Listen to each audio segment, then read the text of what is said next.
Please like, share, and subscribe.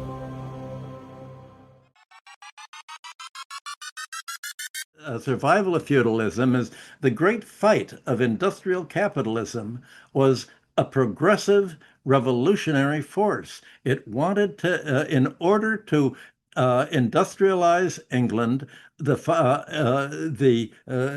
British economy had to disenfranchise the hereditary landowning class that was extracting land rent. And what motivated Ricardo to write his chapter two of Principles of Political Economy was the fight over the Corn Laws in 1815. The landlords wanted to block the free trade importation of low-priced grain in order to maximize their land rents. And Ricardo said, let's look at this. And if England had to become self-sufficient in its grain production, then the price of food was going to go up and up and up as recourse was made to more and more infertile soils. Ricardo's technology, this was junk economics. Ricardo had no idea of what the chemical fertilizer revolution by Liebig and Terre was creating, but at least he said that if you leave control of Parliament in control of the landlord class, it's going to keep wanting to increase its land rents, and that is going to raise the price of food and require British industrialists to pay their labor force such high wages that we can't compete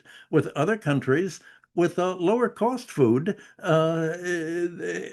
whose labor is much less expensive than that of Britain. That was what Ricardo meant by his labor theory of value was really a classical theory of economic rent. We want to the strategy of industrial capitalism was to cut all of the unnecessary costs of production. To do with Britain's economy what Dirk and I have been describing as would be an ideal for the Western economies today. And indeed, Britain undertook a 30-year fight from 1815 to the repeal of the Corn Laws in 1846 to prevent the landlord idea of increasing its land rents and gaining at the expense of British industrialization. Well, once this idea of economic rent was developed so clearly by Ricardo, it was picked up by John Stuart Mill through his father James Mill largely, and the Ricardian socialists who went much further than Ricardo and said, well, actually, we not only should we not do we need free trade in grain in order to minimize the cost of living for labor to be competitive internationally, the labor theory of value, but we want it to be land to be the tax base. That was to essentially free economy from the legacy of feudalism. The legacy of feudalism was not only the legacy of land of warlords gaining the land and imposing ground rent, but also the kings of European kings, England, France especially, and others, all went deeply into debt to finance their wars against each other. And how could they, the problem for the creditors, well, how are you going to have the money to pay these debts? The Parliament, there was the history of Britain from 1215 with its new laws that blocked the kings from taxing their revenue.